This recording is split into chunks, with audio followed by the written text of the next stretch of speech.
Olá, Irene!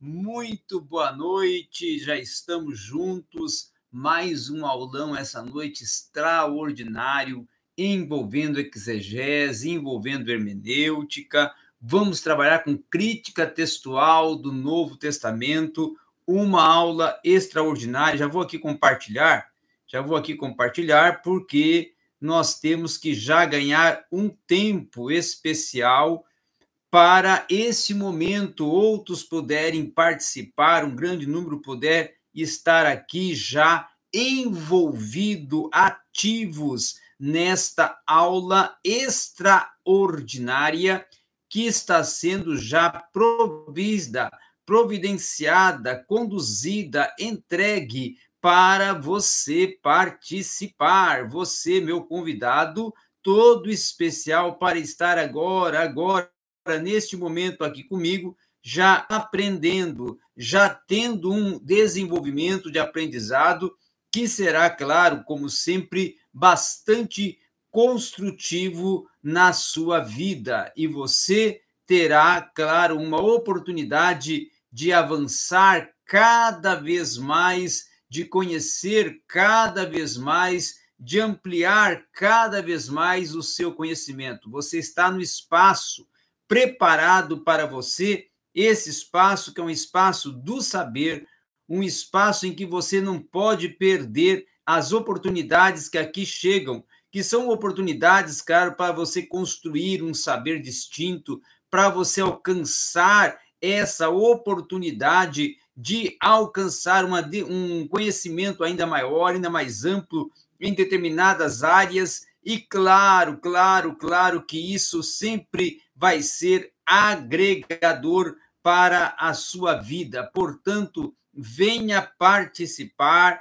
convide os seus amigos, vamos todos já entrar nesse momento de participação, nesse momento para podermos já estar juntos aqui neste ao vivo, um ao vivo preparado para você, um ao vivo para construir um saber ainda maior e, claro, para nós virmos a avançar cada vez mais. Antes de entrar no conteúdo específico de hoje, já quero eu aqui te falar que eu estou com um curso de teologia extraordinário. Estou oferecendo para você a oportunidade de fazer um curso de teologia comigo. Você conhece o meu canal, conhece o meu conteúdo, conhece o meu material, não é? E você, quem sabe, tem esse anseio, esse desejo de estudar teologia com quem realmente pode te levar a um conhecimento ainda muito mais amplo teologicamente. Portanto, entre em contato comigo, vamos fazer um curso comigo de teologia, pelo 62 981 09 17 77, ok? Também tem o curso de escatologia, tem o curso de hermenêutica filosófica, de oratória e retórica, de grego e exegese, todos você vai entrar em contato comigo pelo 62 981 09 17 77. Eu estarei lecionando esses cursos para você, ok? Sou conteudista, sou escritor, sou também um mestre, sou também um doutor em honoris causa na teologia, tenho todo um domínio, um conhecimento, uma verdadeira, vamos dizer assim, um verdadeiro acervo para poder compartilhar com você, tá? Tanto na área da teologia como na área da filosofia, que são duas áreas de minha formação.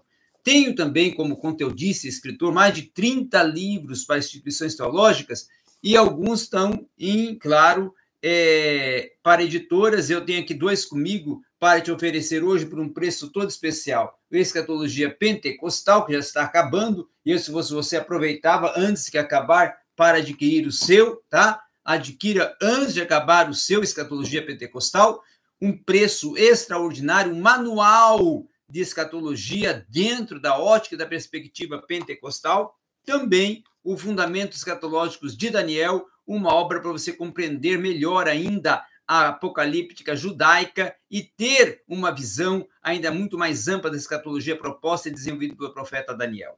Adquira esses 2 livros entrando em contato comigo pelo 62 981 09 17 77. Você quer adquirir meus livros também em PDF? Teologia Sistemática, eu tenho vários livros que né, eu tenho, na verdade, todas as disciplinas de teologia sistemáticas com minha autoria, exceto pneumatologia, que nós estamos providenciando um livro extraordinário para ser lançado no final desse ano, por uma editora que, quando estiver tudo pronto, você ficará sabendo. Vai ser algo extraordinário, certo? Algo extraordinário vem aí por uma editora e uma instituição que, no final do ano, você vai ficar sabendo. Outros, sim, também temos livros da teologia bíblica, da minha autoria em PDF, evangelhos, Atos, tá? Temos também geografia bíblica, educação cristã, epístolas gerais, história da igreja. Entre em contato, grego, exegese, certo? Venha entrar em contato comigo para poder ter um conhecimento ainda muito maior. Vamos fazer um curso comigo. Venha adquirir o meu material. Entre em contato comigo pelo 62981 091777. O curso meu de grego e exegese com material próprio do meu material que eu escrevi de grego, tá? Eu tenho um material de grego muito amplo e sou professor de exegese, então você terá um curso que eu vou trabalhar grego e exegese junto, tá? E você vai adquirir o meu livro, claro, em PDF de grego, que vai te acrescentar bastante. Muito bem, vamos então, nesse momento, para a aula de hoje. Vamos trabalhar com esse assunto, mas antes, se você não é inscrito, chegou aqui, se inscreva, compartilhe o conteúdo, dê o seu like, comente, faça seu engajamento, participe aí no chat, ok? Muito bem, vamos então em frente. Quando tratamos da prática da crítica textual dentro do Novo Testamento, tá?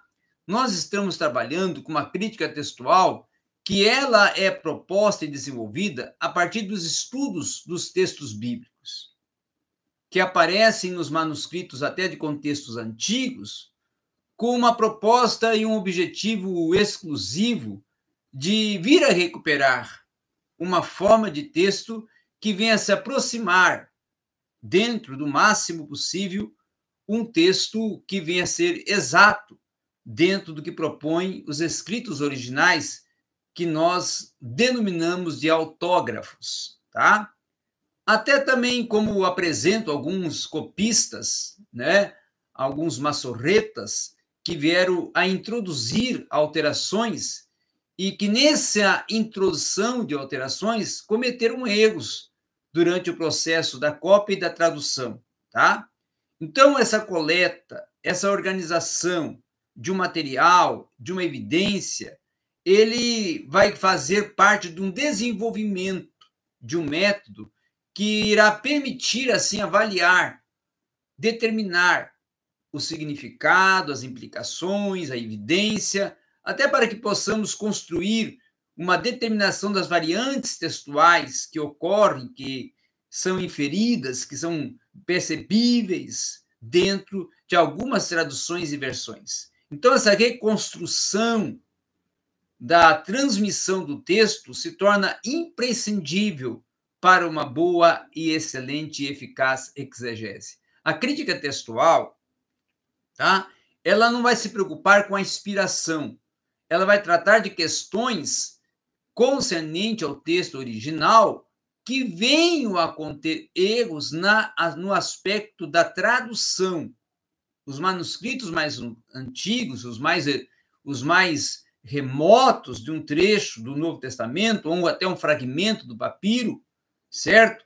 Vai ser trabalhado para poder, na verdade, chegar a uma observância de como está sendo feito no transitar histórico das traduções, essas traduções dentro de todo um aparato que nos é fornecido.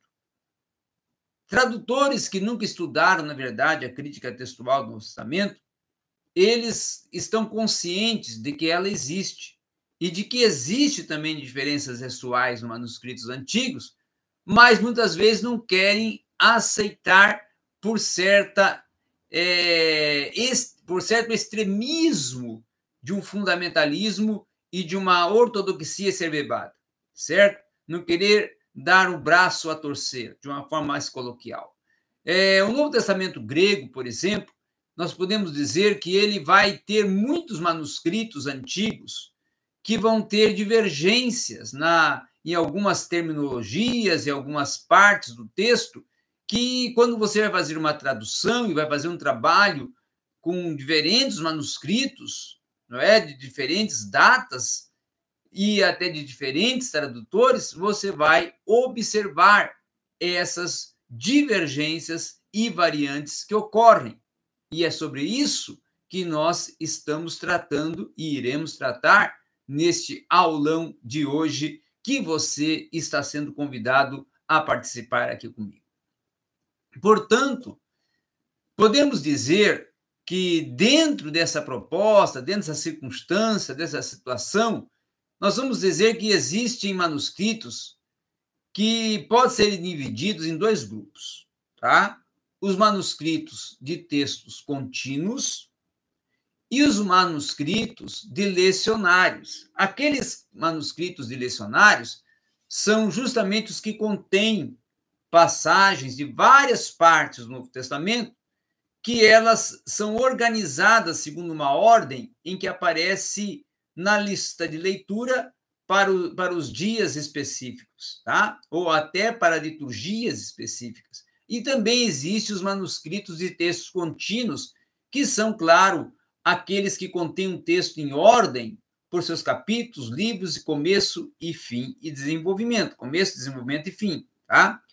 Então, os mais antigos documentos que foram copiados em papiro e até em um material feito da medula da planta, o papiro, que era cortado justamente em tiras bem finas, até por suas vezes prensadas, ali nesse material, nos pergaminhos que eram feitos de peles de animais, nos papiros, foram organizados os primeiros manuscritos, os primeiros textos, os primeiros trabalhos, não é, de tradução e descrição, de composição e de construção do material escriturístico. Então, com isso, desde o 9º século até o tempo em que o Novo Testamento passou a ser impresso, foi utilizado uma escrita denominada minúscula, tá? Do latim minúsculus, ou até uma escrita denominada cursiva.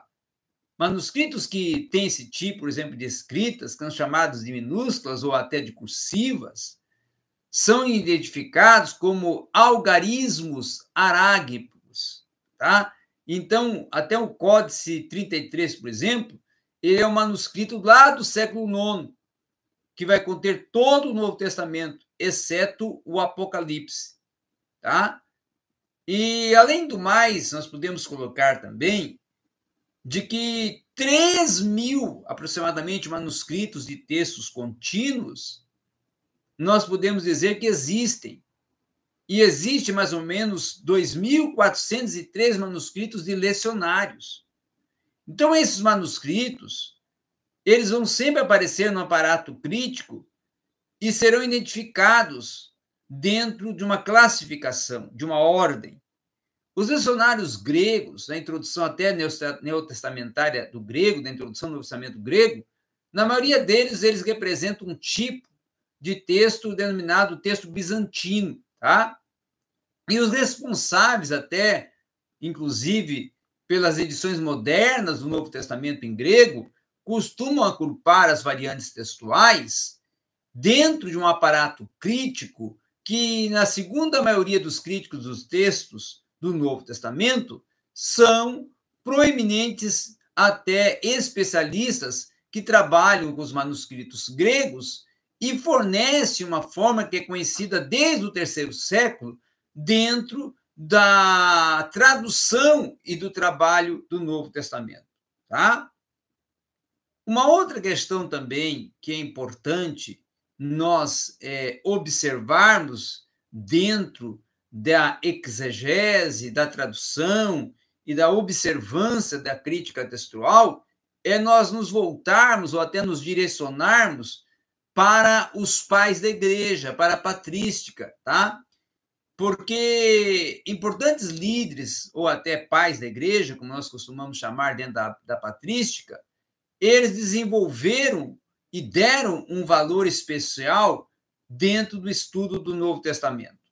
Nós podemos aqui ver que muitos deles trabalharam como pais da igreja com os textos gregos e, inclusive, o Novo Testamento nos pais gregos, principalmente, foi muito bem trabalhado, desenvolvido e discutido dentro desse contexto de tradução, de observância e de composição dos manuscritos.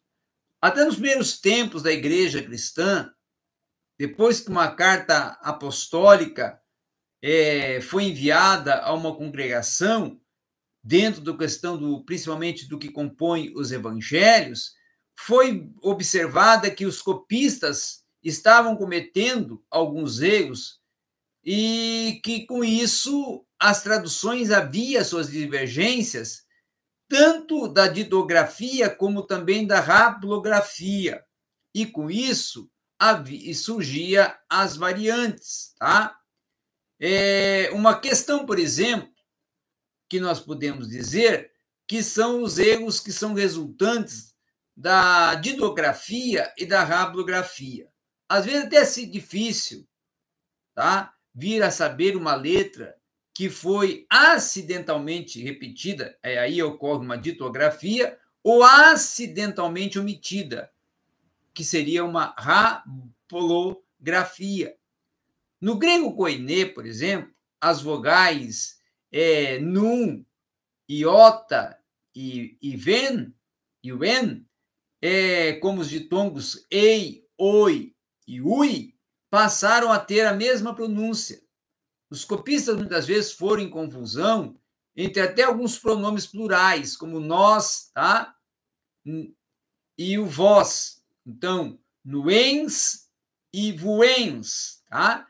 Em sua forma de várias declinações que ocorrem e até de pronúncias que ocorrem muitas das vezes de forma idêntica. Alguns substantivos, por exemplo, vão utilizar o termo vikos, vitória, que foi alterado por um engano para veikos, disputa. Então, dentro dessa proposta, nós vamos ver, por exemplo, alguns escritos e terminologias gregas, como no caso idoikites, vendo, eidotes, sabendo, tendo também algumas alternâncias que ocorrem com a ditografia e a haplografia. As vogais, por exemplo, onecrum e iota, passaram a ter a mesma pronúncia, às vezes, e em diferenças gráficas, como, por exemplo, de um modo indicativo e de um modo subjuntivo, tá? A vocal e o ditongo, também epsilon, passaram a ter a mesma pronúncia e função em alguns copistas que faziam essa desinência verbal.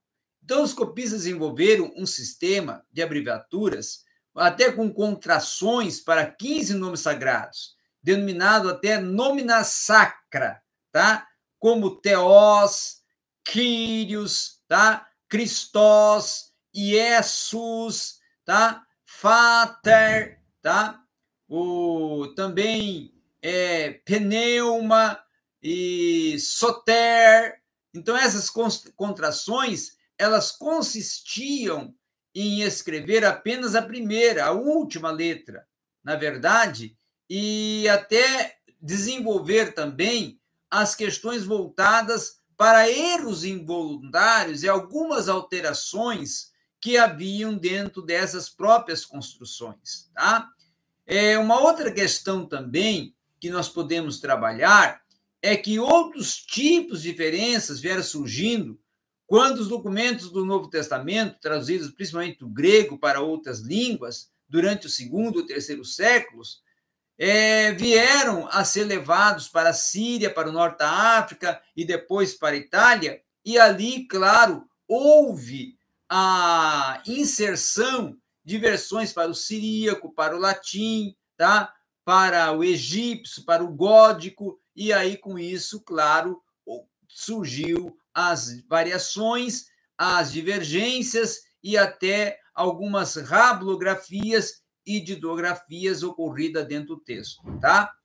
O surgimento dos textos locais e alguns tipos de textos também foram responsáveis por essas questões de variantes textuais e de unidades de variação, como, por exemplo, o texto alexandrino, tá? O texto ocidental e também, mais tarde, até algumas formas do texto oriental que tiveram, como o texto bizantino e como também até algumas alternâncias do Novo Testamento grego, quando foi impressa, demonstraram essas variantes e variações dentro da proposta desenvolvida a partir de uma crítica textual que vem a fazer uma aferição do desenvolvimento da construção dessa tradução, ok? Quais são os critérios, na verdade, que são adotados para se escolher entre algumas leituras que nós consideramos conflitantes em testemunhos do Novo Testamento? Quais devem ser? Tá?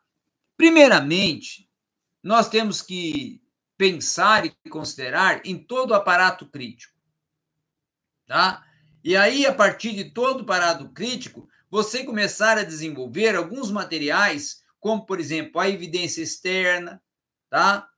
A evidência interna. A evidência externa, ela tem a ver com a idade e o caráter dos testemunhos. Tá? A distribuição geográfica também